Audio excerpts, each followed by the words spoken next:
Egentligen pratar jag inte svenska, men jag ska försöka prata skandinaviska i alla fall, så att ni förstår vad jag säger. Det är så att jag är fraktpilot och kör flygplan överallt i Europa. Därför händer det ganska ofta att man ska sova på hotell.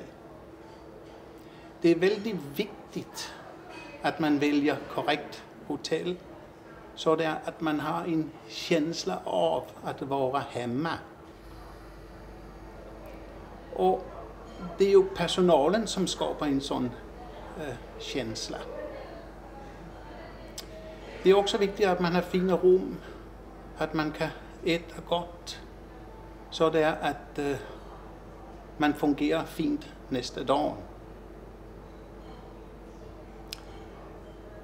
Det är ju så att på Grand Hotel har jag upplevt att äta frukost, och den är väldigt fin faktiskt.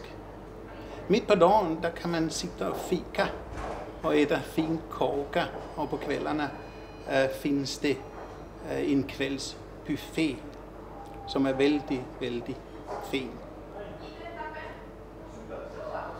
Min pappa han jobbade i hotell- och restaurangbranschen i många år. Och jag har varit med från, jag var bara 5 år faktiskt. Och jag har lärt mig se vad som går på i ett hotell.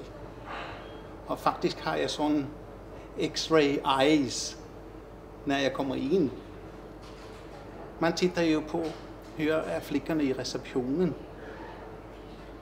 Sen där tittar man på om hotellet är städat. Man tittar på hur är det i köket och hur är det på rummet.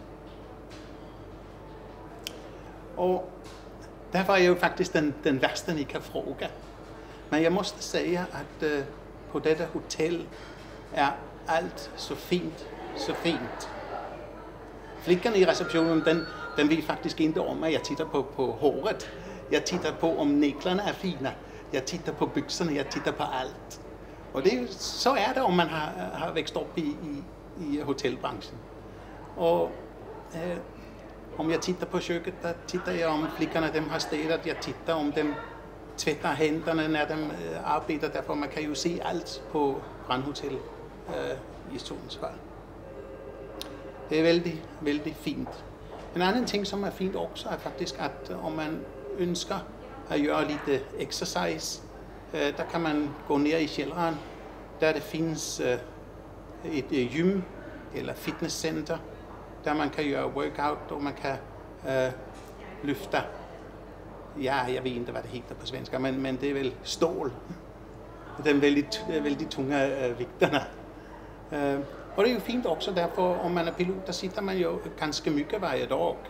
Och där måste man gå och göra lite exercise så där man är på fin shape, om jag kan säga så. Men i alla fall är det fint att stanna på Grand Hotel därför att personalen den skapar en sån känsla av trygghet och en känsla av att vara hemma. Och går man till köket, går man till matsalen, där är man hemma. Därför att personalen är extremt vänliga. Och det tycker jag om. Och där ska man komma ihåg att jag faktiskt är på hotell 5 dagar till 6 dagar varje vecka. Så det betyder väldigt mycket för mig i alla fall. Ja, det var kanonbra det där.